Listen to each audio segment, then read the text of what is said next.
All right, welcome to the channel. In this episode of Tough Trails, we're going to be reinstalling the 31-inch tires with stock GeoTracker Sidekick wheels, but we're going to be using a 2-inch spacer. Stay tuned.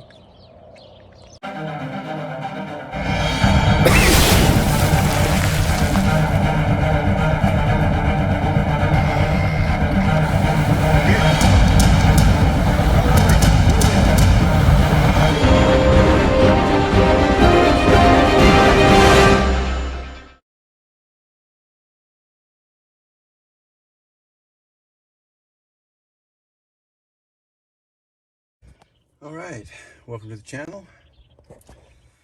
In this episode, we're going to talk about wheel spacers and wheel adapters, kind of the do's and don'ts. This is kind of a follow-up on our video on choosing tires for your GeoTracker, your Sidekick. And sometimes what happens is you'll buy or get a good deal somewhere on a set of wheels that may not be the same bolt hole pattern. So there are some options, and one of them is you can get you an adapter. Or a lot of times, if you're using a stock rim, but you want a better stance, you can use an adapter, big old adapter. And that's what we're going to do today. We're going to have a discussion on tires and adapters and spacers and some of the do's and don'ts.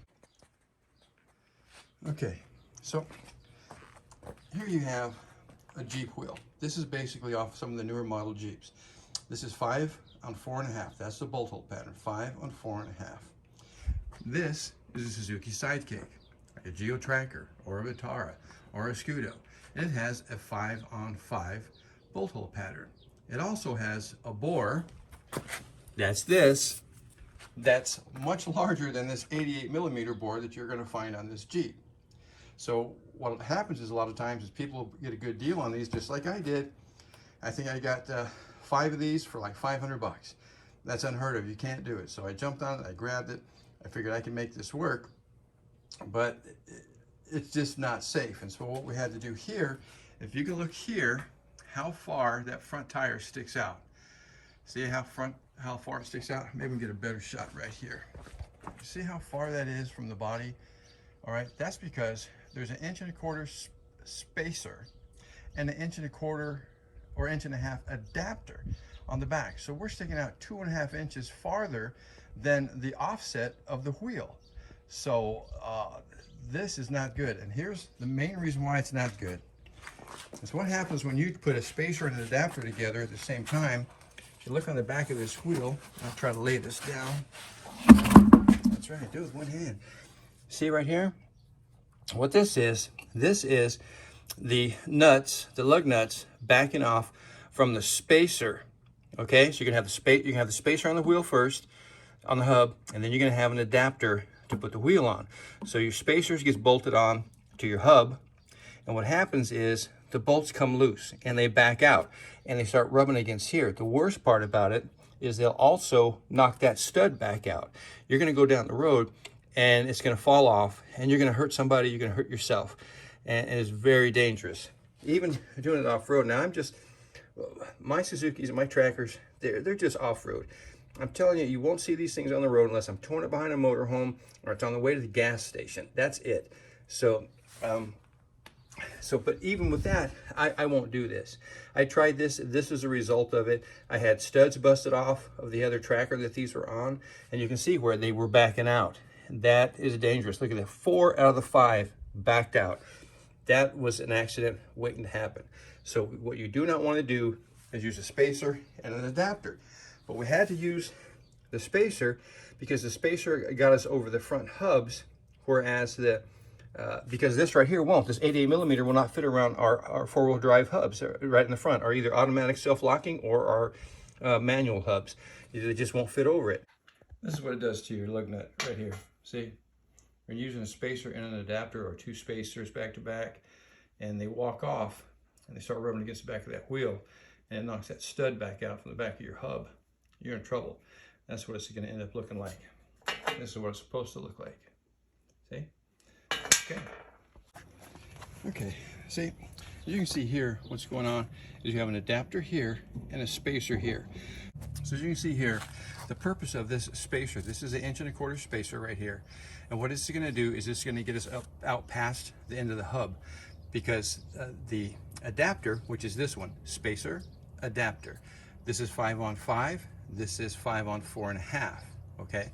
This is an adapter, this is a spacer. The purpose of this spacer is to bring us out past the hub, because the adapter will not go over the hub, because this bore right here is only 88 millimeters, as you can see, and it's hella tight right there.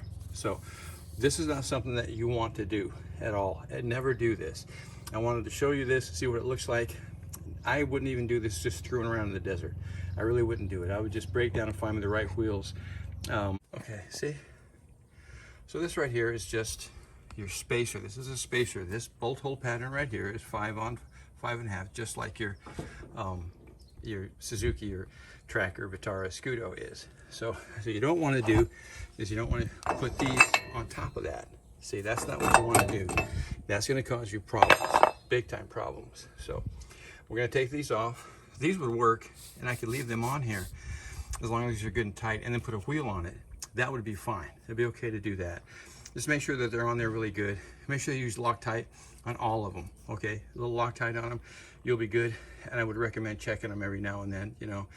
After you get maybe a rough day or weekend of wheeling, come back, pull a couple off, tighten them up, make sure that they haven't gotten loose, okay?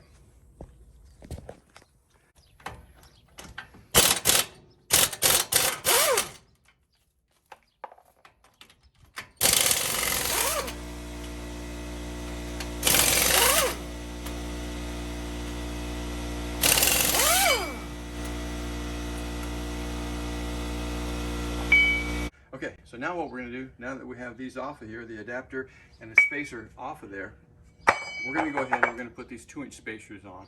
And what this is going to allow us to do is our wheels and our tires are going to come out to the edge more. It's going to give us a more stable platform when out there off-roading. Okay, here we go. Play.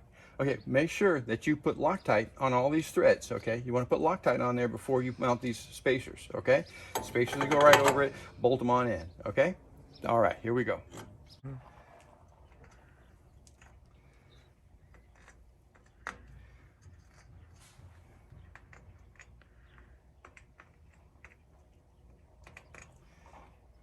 There you go. All right. When you put your adapter on, you're just going to use your regular lugs, okay? Because your adapter has its own lugs for your wheel, okay? So to put your spacer on to your hub, use your regular lugs that you would normally use to put your wheel on with.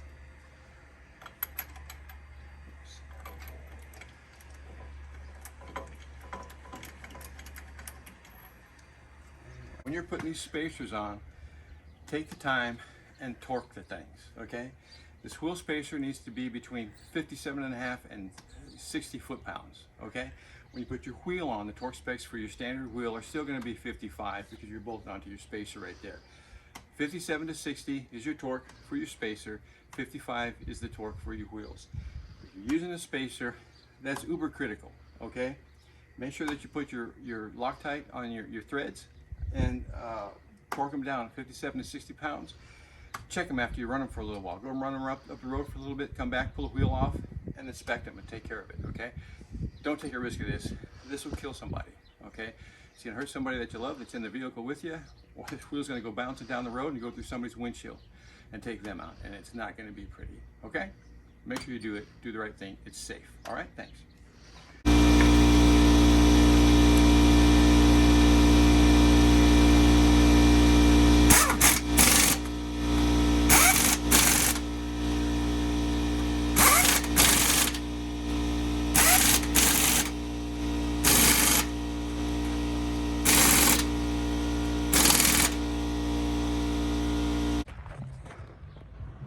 All right, so there it is with the 31s back on it with a 2-inch spacer, okay?